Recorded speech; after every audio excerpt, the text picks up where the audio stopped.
I had a wife who was a healer, a woman of the mountains. She had a cool, serene temperament and a compassionate heart. When she smiled at me, her eyes were like a tranquil lake with the magnetic pull of a whirlpool. One day, a group of men in sharp suits stormed into our home. They parted to let a stunningly beautiful woman through. She claimed to be my fiancée. Her brow was furrowed in anger. "Julian, your parents are going out of their minds looking for you. What are you doing here?" "Your name isn't Ash," they kept telling me during my first 3 days back at the Pierce family estate. "It's Julian Pierce." The woman who called herself my fiancée was Isabella Vance. I didn't believe them. They showed me old photographs, video blogs. My parents, their eyes red-rimmed, pointed at the screen. "See? You're Julian Pierce. This is the dashcam footage from the day of your accident. A torrential downpour, a car malfunctioning, then plunging into a lake. When they recovered your car, you weren't in it. We thought." I watched the man in the video, impeccably dressed in a tailored suit, his features sharp and cold. Every move he made, no matter where he went, exuded an air of aristocratic grace. He was nothing like the man I was now. But it was another man in the video who caught my attention. His name was Leo. Dressed in a simple white shirt, he radiated a youthful, sunny energy. He was Isabella's younger brother. Flashes of memory sparked in my mind. The man they called Julian Pierce was arguing with him. Leo, his face pale, stood defiantly before Julian and lowered his voice. "Mr. Pierce, Isabella and I are just brother and sister. She loves you. Isn't that enough? What more do you want from me? Do you have to drive me away? I love her. I just love her. What's wrong with that?" Faced with such a provocation, Julian grabbed him by the collar. But before he could say anything, a sharp female voice cut in. "What are you two doing?" Isabella shoved Julian away, her voice laced with annoyance. "He's my brother. Why are you picking on a kid? You're so petty. Can't you dial back the possessiveness for 1 second?" Julian sneered. "The kid your family adopted? He's 20. Is that still a kid? Regardless, he's my brother."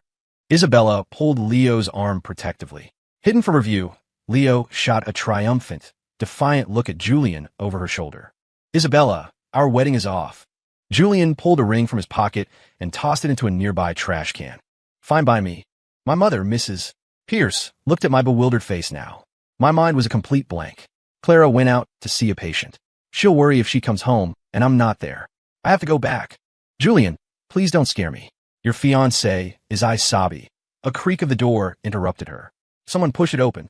"Isabella, please talk some sense into Julian. He's—" Her voice broke with a sob. Isabella comforted Mrs. Pierce and ushered her out of the room. My mother gave me a worried, hesitant look as she left. Isabella possessed an aggressive, almost predatory beauty.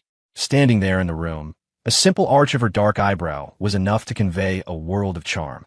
She was nothing like my wife. When my Clara smiled, her eyes would curve into gentle crescents, and looking at her filled my heart with a quiet warmth. Thinking of Clara, my mind drifted. "Julian," Isabella's voice pulled me back. "Now that you're home, just focus on recovering. Your memory will come back eventually.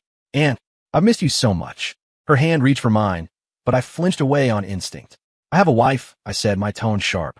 "Over the past 3 days, I've been filled in on Julian Pierce's soap opera life." Leo was adopted by the Vance family, and his relationship with Isabella was the subject of much speculation. Publicly, they were siblings. In private, Leo was excessively dependent on her, and she was incredibly indulgent of him. Over time, this had bred resentment in Julian, who demanded she draw a clear line with Leo.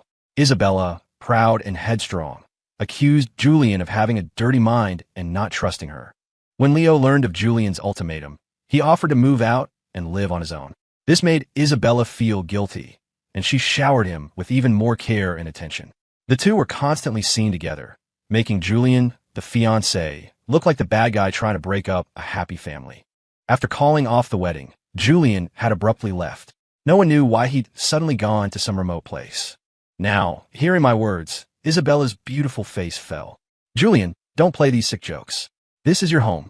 What wife are you talking about?" "This isn't my home." Annoyed, I strode toward the door, but she grabbed my arm from behind. Fearing one hand wasn't enough, she used both, her long nails digging into my skin. "Are you insane? We checked. That stone cabin in the middle of nowhere. You're the only one there. There was no woman, and certainly no so-called wife.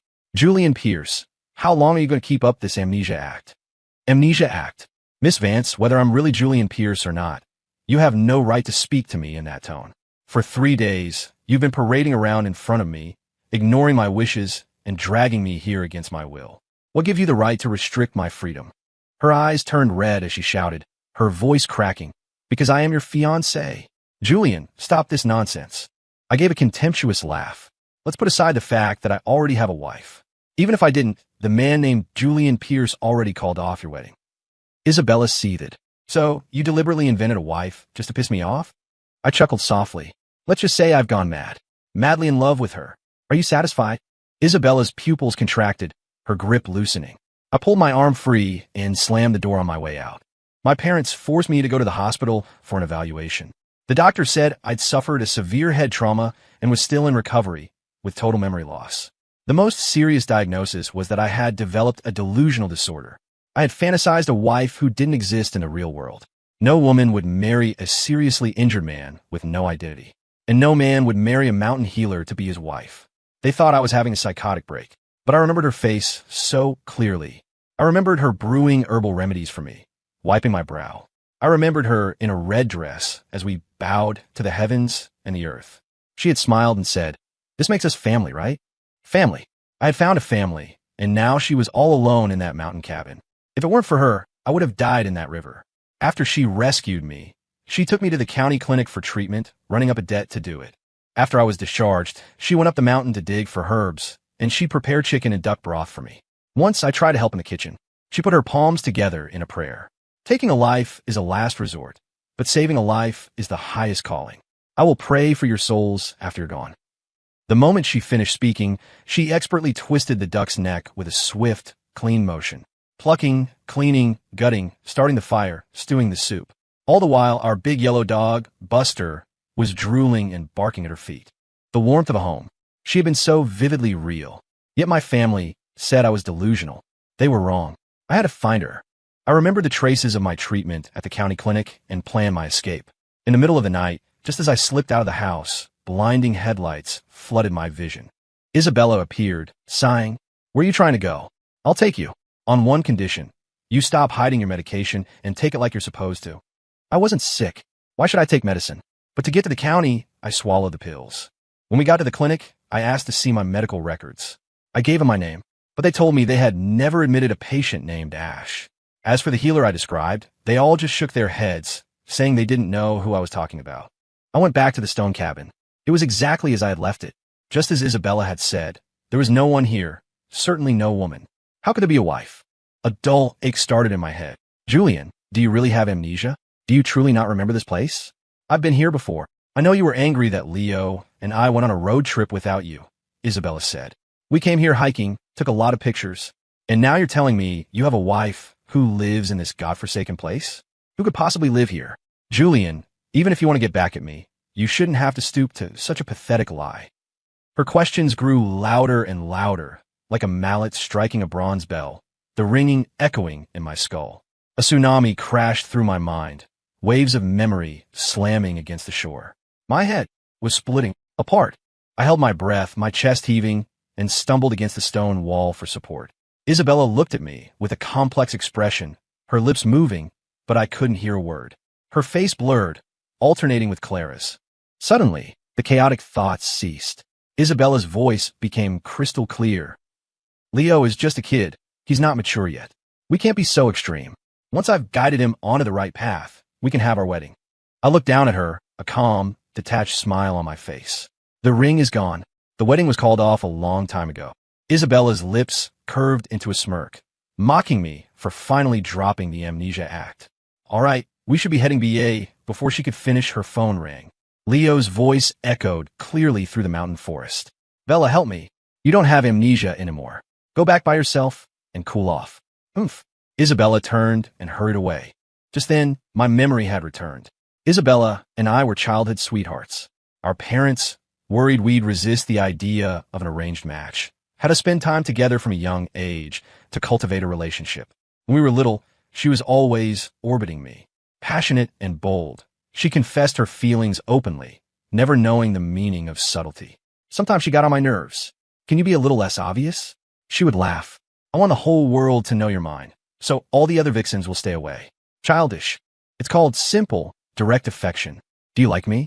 Her emotions were so fiery. Sometimes I envied her. Where did she get the energy to say, I like you every single day? Why won't you answer me? If I said I did, would you even believe me? I'd scoffed. Haven't you heard that a man's words are devil's lies? I wouldn't believe anyone else. But you're different, Julian. She'd smile seductively, propping her chin on her hand and staring at me. So I'm not a man. You're a man of your word. Someone who does what he says. If only you were a little gentler with me. She pulled a ring out of her pocket. When I turn 20, let's get married. I can't wait to marry you. A 16-year-old girl, tirelessly reminding me that she was my future wife. I got used to it. Barring any surprises, we were going to get married. Unfortunately, the final surprise was discovering the undercurrent of emotion flowing between her and Leo. Then again, you can know a person's face, but you can never know their heart. How many promises made in youth are ever truly kept? My family mistakenly thought I left on a sudden business trip because of Isabella and Leo. In reality, I had received a letter from Master Eli and needed to pay him a visit. Master Eli had once saved my grandfather's life, and my grandfather had promised him one favor in return. With my grandfather gone, it was my duty to fulfill that promise. I hadn't expected the weather to be so bad that day. My tires skidded on the wet road, and the car crashed through the guardrail. When I next opened my eyes, I was looking into a pair of clear, bright eyes. My name is Clara Meadows, she told me. She was wearing a simple, long dress like something from another time. After saving me, she found someone with a van to take me to the hospital. How she managed it, I'll never know. Taking care of me, amnesiac, seriously injured, and barely mobile, was incredibly difficult, but she never once complained. If you can't remember anything, why don't you stay here with me? And become a hermit? No way. She patted our dog Buster's head and smiled. You can leave whenever you want after you've healed. Then let's get married. Martha said you're a secular practitioner. You can get married. After we're married, we'll be family. She shot to her feet, her cheeks flushing crimson. Is that allowed? Buster barked and ran circles around her. She laughed.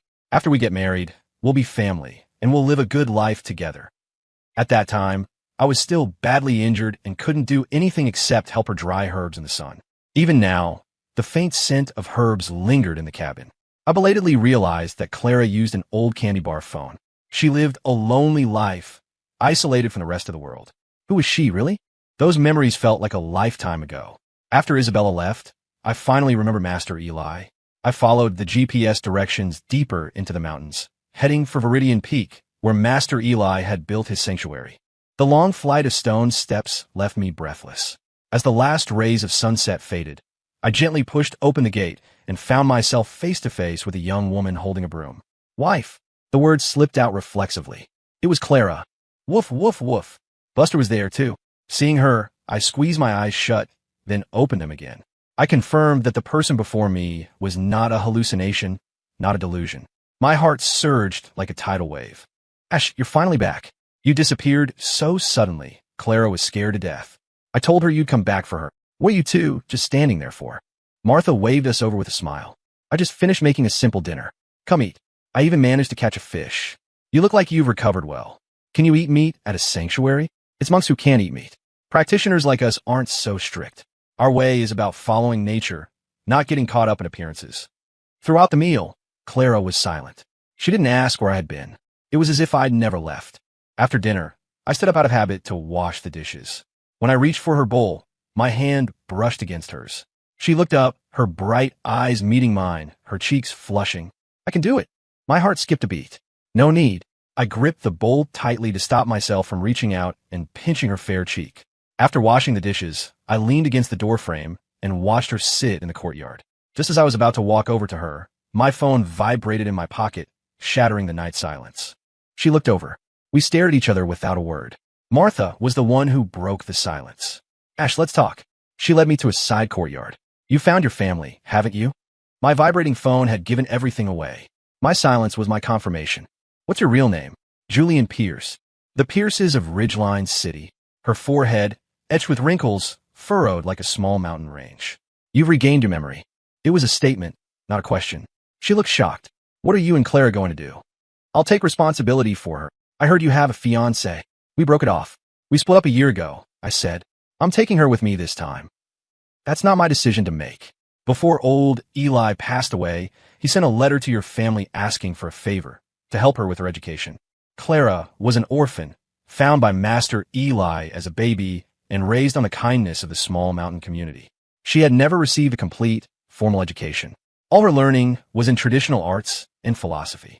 That was why she seemed so different from other girls. What education? Matzesite. Help her get a degree. To inherit the sanctuary, she needs a college diploma, and now you too have. Sigh. Is this a blessing or a curse? The next morning, Clara woke up and began a routine of meditative movements that resembled Tai Chi. The sound of the wind rustling through the leaves in the forest accompanied her fluid gestures. It was like watching a living ink wash painting, a truly beautiful sight. Even the fine beads of sweat on her forehead seemed to sparkle. When she finished, she turned and saw me holding a handkerchief and looked at me quizzically. Wife, are you tired? She blushed and averted her gaze. What are we doing today? Seeing that she wouldn't take it, I stepped forward to wipe the sweat from her brow. She snatched the handkerchief from my hand, flustered, and mumbled, I need to sell the herbs from down the mountain. We'll go together. Why? She asked, surprised. We're married. We don't have a marriage license. It doesn't count. By your customs, we bowed to the heavens and held a ceremony. All that's missing is the official piece of paper. She looked up at me, biting her lip. That, you were with me through a difficult time. You don't have to take it seriously. Master Eli's passing had thrown her life into disarray. My arrival had kept her busy, preventing her from being overwhelmed by grief. She shouldered a bamboo basket to head down the mountain. I offered to carry it for her. She stopped me. Your injuries haven't fully healed. She carried it effortlessly, her steps light. She didn't seem to be moving fast, but I was already winded, just trying to keep up. Noticing my struggle, she slowed her pace. The herbs were for an herbalist in the county town. The quality was good, and the price was fair. The sanctuary had few visitors, so she and her master had relied on selling herbs to make a living. We had lunch at a restaurant in town, where she was clearly a regular. Clara, this must be your boyfriend. Martha wasn't lying, the owner teased. Clara blushed. He's a friend. I smiled. You've got a good eye, ma'am. She seemed uncomfortable with the man I was now. Throughout the meal, her mind was elsewhere. She even seemed startled when I put food on her plate. After we finished eating, she said seriously, Mr. Pierce, you are not Ash. I'm your husband. I feel like you're taking advantage of me. So the Ash with amnesia wasn't me. I replied, we're family, aren't we? You have a family. You're not alone. You don't need me anymore. I grabbed her hand. She tried to pull away, but I held on tighter. Her palm was calloused, the hand of someone who often used a sickle. You're also my family. More than that, you're my wife. Your master entrusted you to me. That's why I came looking for you. She stared at me in astonishment. How is that possible? She blurted out. With a little embellishment, the story became one of destiny. I had received Master Eli's letter and rushed to this remote place, only to get into an accident. And by sheer coincidence, it was Master Eli's own student who saved me when I lost my memory. Do you believe in fate? I asked her. Before I met you, I didn't. Now I do. I believe in the way, but I don't believe in resigning myself to fate. Perhaps I was destined to face that ordeal so that I could meet you, the one person who could save me, I said. You also have to go to Ridgeline City to study and get your degree. I can help you with that. At the mention of studying, her brow furrowed, and she sighed. Why do you need a college degree to inherit a sanctuary? A degree from a top university, no less. After finishing elementary school, she had stopped her formal education to study traditional medicine and philosophy with her master. She was far more proficient in ancient texts than in math or science. An idea began to form in my mind. I would enroll her in a STEM-focused track. The weaker her foundation, the longer she would have to stay in Ridgeline City, and the more opportunities one would have to win her over.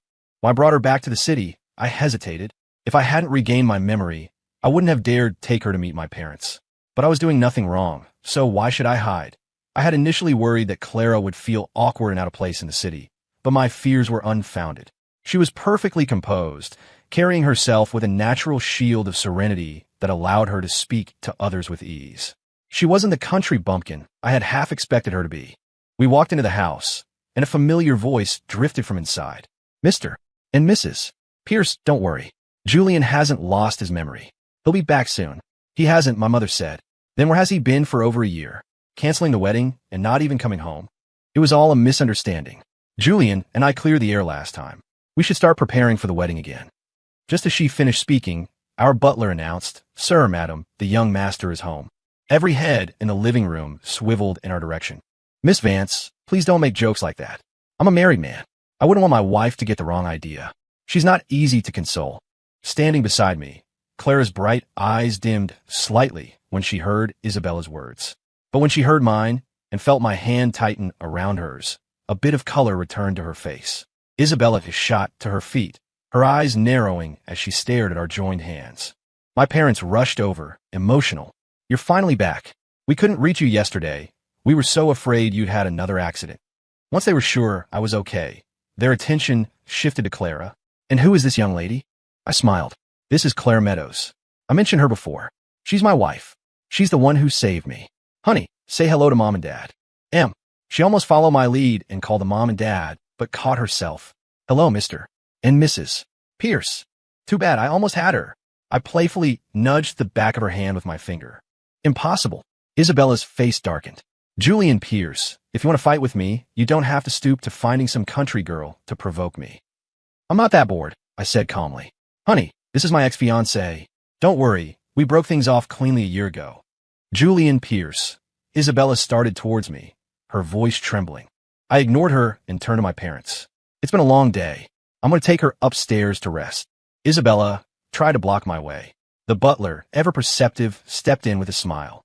"Master Julian, Miss Clara, what would you like for a snack? I'll go prepare something." Clara offered a slightly shy smile, but her voice was clear. "Thank you." Once we were in the room, Clara said, "Once you've sorted out the school situation for me, I'll rent a place nearby to study for the exams." "Master Eli wanted you to focus on STEM subjects. You know that, right?" "Why?" "You know the old saying, a STEM degree opens any door you want." Clara stared at me. "I think you're lying to me. Master Eli appointed me as your guide to the secular world. You took care of me for a year. Now it's my turn to help you. And actually, your husband is a pretty good student." Before she could refuse, I had already arranged for someone to gather the necessary textbooks. Not the modern ones, which are notoriously difficult for self-study, but classic editions from the 90s, written by masters in their fields. When Clara saw the towering stacks of books, she was aghast. "Do you have to study this many subjects to get into college?" "You do. If you study hard this year, you can take the SATs next year. It'll be tough, but it'll be good to experience the process." Looking at the subjects, math, physics, chemistry, English, biology, I figured English would be the least difficult for her, though even then, she was used to a more formal, almost archaic style. If I hadn't met her after losing my memory, I might have thought she was a time traveler from some ancient dynasty, with her classic, old-world elegance. "Do I need to attend school?" She looked at the high school admission form, stunned by my efficiency. "If you don't want to go to school, I can hire private tutors," I said.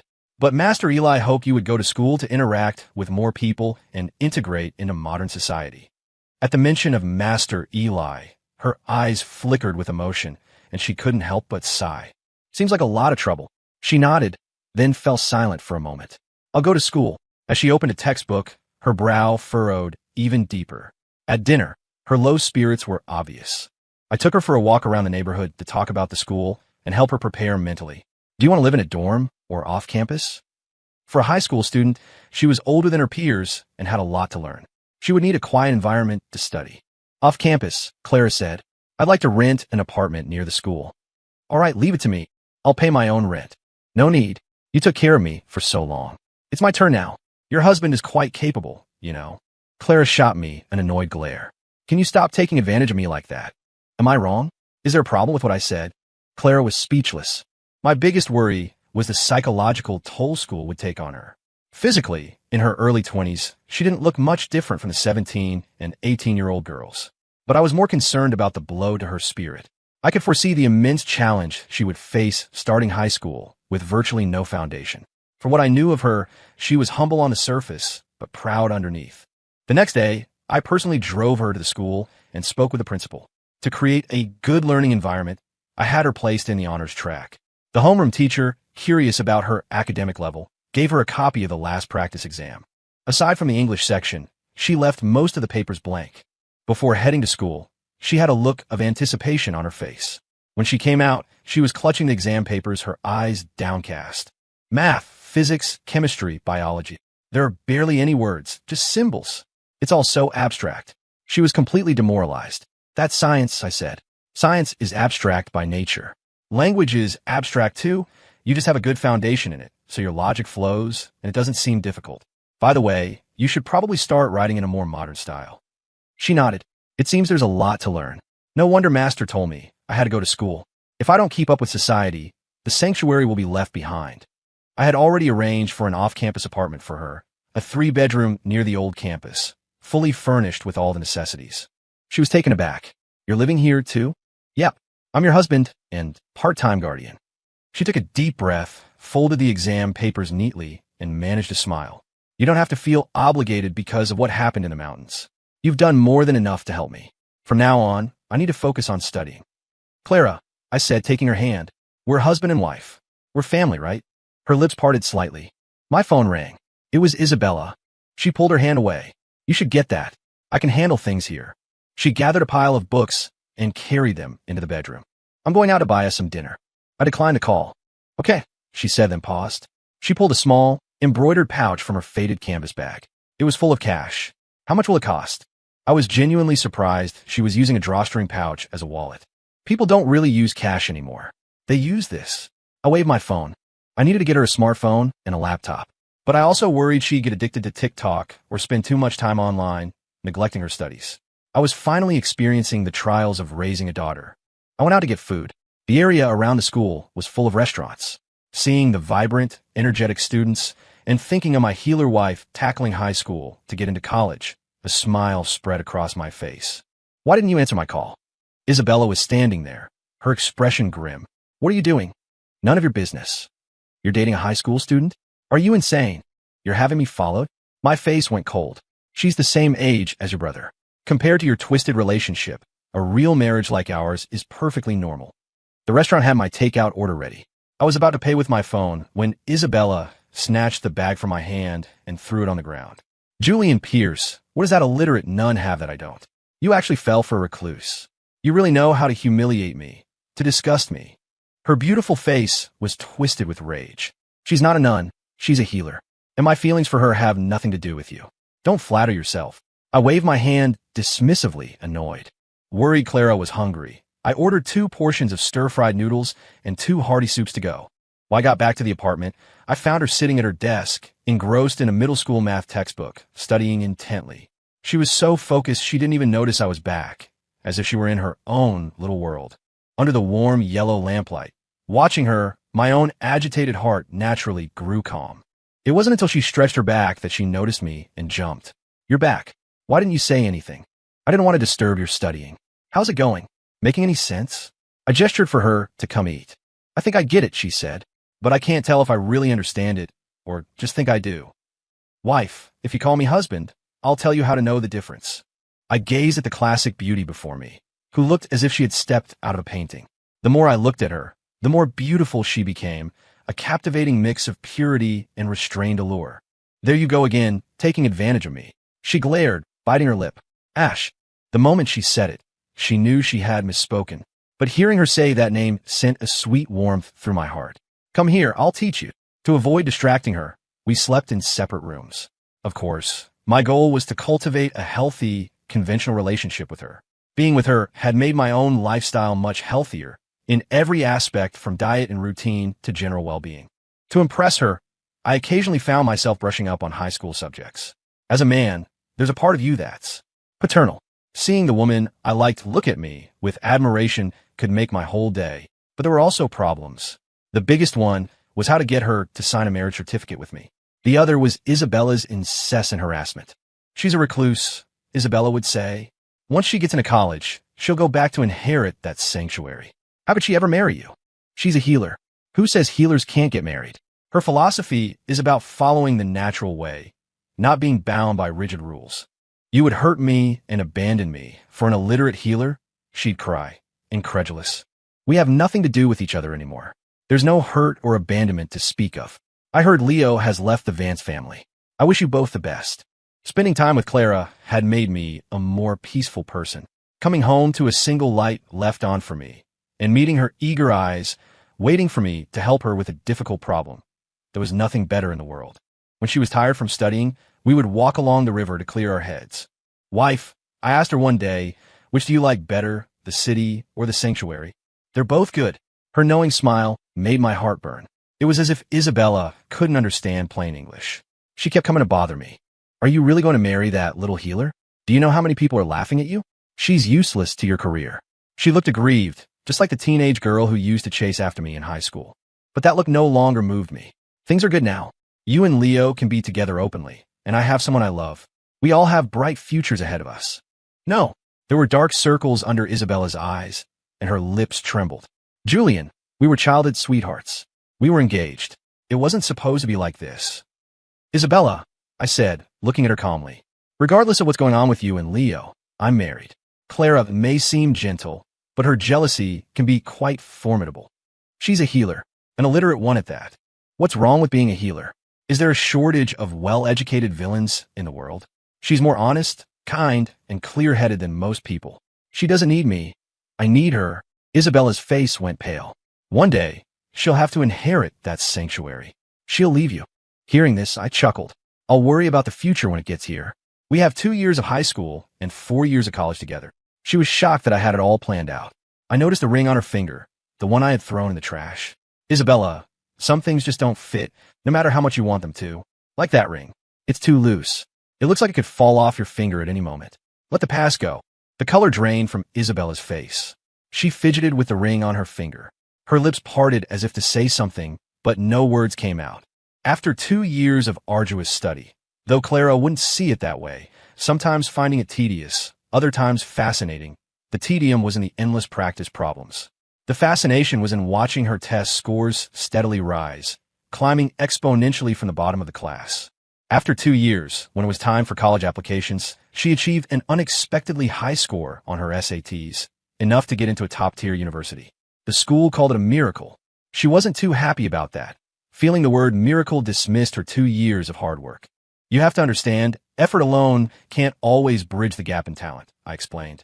The reason you succeeded is because your effort plus your talent created that miracle. After my explanation, she accepted it more gracefully. Will your parents not like me? I took her hand. They're secondary. The most important thing is that I like you. It's time we went and got that license. Wife, you owe me some official status. She smiled. Don't men prefer it without the paperwork? What kind of person do you take me for? As a decent, upstanding man, I believe any romance that isn't heading for marriage is just playing around. We need to be officially certified. I have a sanctuary to inherit. Then I'll be the healer's husband. Doesn't your philosophy say something like, the name that can be named is not the eternal name? Don't get caught up in labels. As I spoke, I wrapped my arm around her waist. Our first wedding 2 years ago was too rushed. After you've met my parents properly, let's have another ceremony. She was refreshingly direct. Okay, she smiled. The day Clara received her acceptance letter to Ridgemont University, we went and got our marriage license. Then, we started preparing for the wedding. On the day of the ceremony, the celebration was lively and grand. I made a point of inviting the villagers from the mountain community. Martha cried like a baby. My best man, one of my closest friends, secretly handed me a box. Inside was an exquisite ceramic lamp. Isabella made it herself, he said. She wanted to congratulate you on your dream coming true. She's not coming. She went abroad to study. I closed the box. You should take this back. My friend understood, raising an eyebrow with a grin. I heard she and her adopted brother split. She was just confused. That's how she made that mistake. But it's all for the best now. I have to say, your little healer wife is absolutely stunning. Her voice is so ethereal and lovely. My mom is completely smitten with her, calls her a true medical prodigy. If it were me, I'd choose the healer too. By the way, are there any other girls at her sanctuary? I told him to get lost. We had tried the traditional style. This time, we opted for a Western wedding. Watching her walk towards me in a graceful, pure white wedding gown, I felt a warmth spread through my chest. I lifted her veil and met her eyes, which were as dewy and bright as the morning. End of main, text epilogue. Clara, my dear, your master can't be with you forever. You need to find your own path. Clara looked at her white-haired master. Though neither of them said it aloud, she knew his time was coming to an end. He couldn't stay with her forever. I will make arrangements, her master had said. But first, you must go into the world and experience it, not as an outsider. The mortal world is full of interesting people and things. You're too young to be so world-weary. She thought her master was worrying too much. To be human is to be destined for solitude. She had assumed that after he was gone, life would continue as usual, gathering herbs, growing vegetables, treating the sick. It wasn't hard to support herself. Her life was mapped out before her. Only then did she understand why he had taken her in. Meeting Julian Pierce was an accident. She had been gathering herbs in the mountains that day when she saw a man lying by the river, seriously injured. When he woke up, he couldn't remember who he was and had no identification. She filed a report with the police, but there was no news.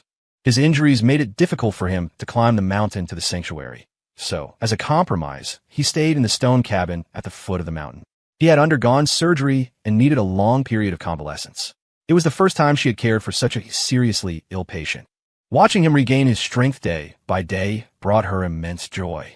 First, because it proved she could handle severe cases even without her master. Second, because his company made her feel less alone. Still, there was no word from the police station. "What will you do if you never find your past?" she asked him. "Then I'll live in the present," he said. "You won't abandon me, will you? You have hands and feet. You can support yourself. I'm a nobody right now, a cripple with no ID. I can't go anywhere." He grew inexplicably despondent. "I'm so weak. If I go home, my family might see me as a burden." She smiled. "It's okay. I'll heal you completely. If you really don't want to go back, you can stay. We can be family. And become a hermit? No way. There's plenty of time. You can think about it. Then let's get married. Martha said you're a secular practitioner, that your master doesn't restrict you. You can get married. After we're married, we'll be family and keep each other company." Marriage. The word had never entered her mind. His straightforward proposal left her bewildered. Her master had told her to live, to truly love something, not just be pushed along by him. Until now, she had never really thought about how she wanted to live. Did she love this man? She didn't know. Her master used to say that family was the smallest unit of a community. He also said that to blindly trust in books was to know nothing. One had to experience the world to truly live. She wanted to experience more. So, she agreed to marry him. He played along perfectly, fulfilling her fantasy of a classic, chivalrous romance. Martha had said, "Strange, the person who was supposed to take you to school, why hasn't he come yet?" At the time, she had hoped that person would be late, because she wanted this beautiful dream of Ash to last just a little longer. She never imagined that the guide to the secular world her master had arranged for her was him. Julian Pierce asked her if she believed in destiny. She thought he was a smooth talker, but his words had found a home deep in her heart. Epilogue. Isabella in a daze. She saw a white figure approaching slowly. Isabella's body went rigid. When she saw who it was, her heart filled with sorrow. "Bella." Leo took her hand. "You haven't eaten in days. Let me take you." Isabella snatched her hand back, her voice cold. "No, thanks. I have no appetite. And stop dressing like that. You look nothing like him. He's married. He'd rather have that healer than you." Smack! Isabella slapped him across the face. Seeing the fury in her eyes, Leo just smiled. "Why can't you let him go? What do I lack that he has? You knew he didn't love you, that you were just a habit to him. You used me to provoke him, and I played along. He was the one who gave you up. I'm the one who stayed by your side." Tears welled in Isabella's eyes. She trembled with rage. She had seen the video of Julian and the healer's wedding on her social media feed. He had never looked at her that way. That should have been her. It wasn't supposed to be like this. Epilogue. Isabella on the night of Julian's wedding, on the other side of the world, she drank heavily. In her alcoholic haze, she had a beautiful dream. In the dream, the bride wasn't the healer. It was her. She was wearing the wedding dress of her dreams, walking towards Julian amid the blessings of friends and family. As a child, she had planned exactly how she would marry him. He would smile and say, "My bride is so beautiful." And she would reply, "My groom is so handsome." Then, they would plan their honeymoon. International travel was a bit risky, so maybe they'd go to the scenic highlands of Vermont for the summer. They would take a road trip together, exploring the beauty of their own country. Along the way, they were so relaxed, until the car stopped at the foot of a mountain. Julian looked up at the peak. "Bella, what's on top of that mountain?" She looked up. A small sanctuary stood on the mountainside.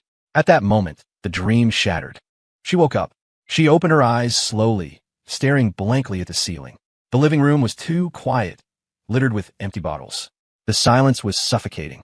She turned on the TV, just for some noise. The entertainment news was scrolling a story about Julian Pierce's low-key wedding. The bride's identity was kept private. Unconsciously, tears streamed down her face. She wondered, if she hadn't used Leo to test Julian, would their story have ended differently? But the result would forever be Schrodinger's cat. Just as life has no what-ifs, it offers no second chances. End of book part 2. Mandatory separators.